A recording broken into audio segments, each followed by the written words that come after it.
The next speaker is Dr. Sahin.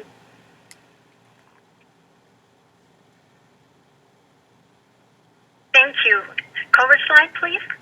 Hello, my name is Dr. Ayguen Sahin. I'm the CEO and Cancer Lead of Cancer Education and Research Institute, recognized by the United Nations.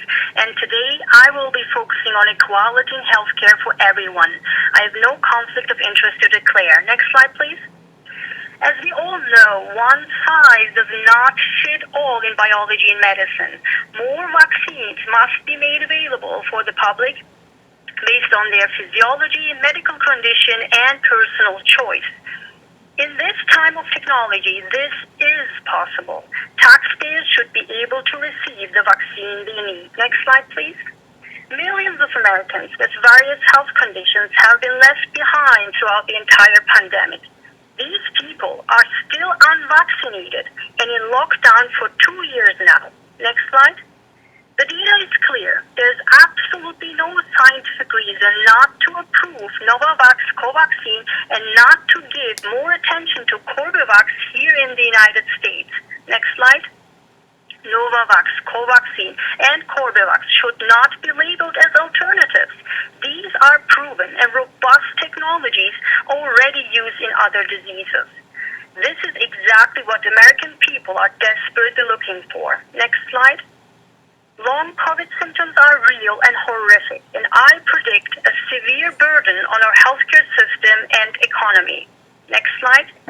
Therefore, protein-based vaccines and virion vaccines must be approved immediately.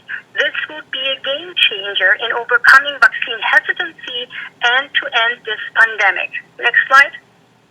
Biologically, the most effective way to eliminate current and future variants would be via virion vaccines.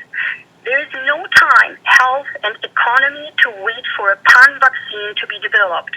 Next slide. Scientifically, again, there is no reason not to approve Novavax, Covaxin, and not to give more attention to Corbevax for children and youth here in the United States. Next slide. A good portion of the world is still unvaccinated. The United States must take leadership in this by immediately approving protein-based vaccines and virion vaccines. This is critical to end this pandemic. Next slide. The pandemic is not over for the unhealthy. Taxpayers want their return of investment, and equality in healthcare must be achieved in this pandemic. Thank you for giving me the opportunity to speak today and for your attention to these important matters. Thank you. Thank you.